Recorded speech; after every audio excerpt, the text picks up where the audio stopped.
Terrain glissant parce que on est quand même dans une société, le Sénégal, le Mali aussi, d'où je viens, qui a une forte connotation musulmane. Mais bon, ça c'est vraiment un avis personnel. Je pense que l'école coranique a un rôle à jouer et l'État aussi a un grand rôle à jouer par rapport au rôle possible que l'école coranique devrait jouer, particulièrement au rôle positif que l'école coranique devrait jouer. Il est grand temps que l'État s'intéresse à la chose religieuse.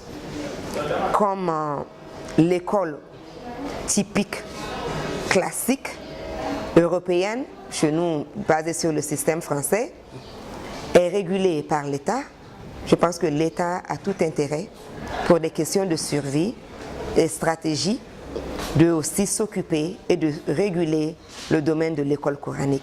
Savoir les curriculums qui sont développés, qui enseignent quoi, qui sont ceux qui enseignent, qu'est-ce qui est dispensé, qu'est-ce qu'on met dans la tête de nos enfants et aussi évaluer par rapport à est-ce que c'est typiquement la religion simple qu'on enseigne, quel genre de religion enseigne-t-on, ou aussi, est-ce qu'on ne devrait pas ajouter à la compréhension de la religion, la compréhension même du fonctionnement de la vie, comme on apprend à l'école, les mathématiques, la physique, la chimie, les sciences, l'histoire. Parce qu'ici, à l'école coranique, c'est une école typiquement religieuse, où l'enfant n'apprend rien d'autre que la religion. Est-ce que ça suffit pour faire de cet individu-là un être humain qui pourra se prendre en charge plus tard? Parce que être imam, je suis désolée, ça ne doit pas être une profession. Chaque individu qui va à l'école coranique, quel sera son métier plus tard? Tous ces milliers d'enfants qui passent à l'école coranique, quels sont les métiers qu'ils sont en train d'apprendre? Nous allons avoir combien de prêcheurs, combien de prédicateurs, combien de marabouts, combien de sorciers, de marabouts escrocs? Je m'excuse, mais ça aussi c'est la vérité. Au Mali, on vient de le voir, c'est pas caché. Le plus grand trafiquant de drogue, c'était un imam.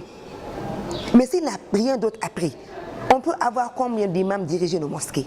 Donc il est grand temps que, en plus de la religion, de l'apprentissage religieux, que les gens apprennent une formation et pour pouvoir exercer un métier plus tard. Il n'y a pas de contradiction. On voit chez les catholiques, il y a des prêtres qui sont historiens, il y a des prêtres qui sont scientifiques, microbiologistes. Et pourquoi on ne voit pas d'imams qui sont astronomes ou astrophysistes? Pourquoi? Il n'y a pas de contradiction. On dit que l'islam est un mode de vie. Si l'islam est vraiment un mode de vie, il est grand temps alors que les musulmans puissent aussi avoir un mode de vie et pratiquer leur religion. Mais chacun doit pouvoir vivre de ses deux mains, de sa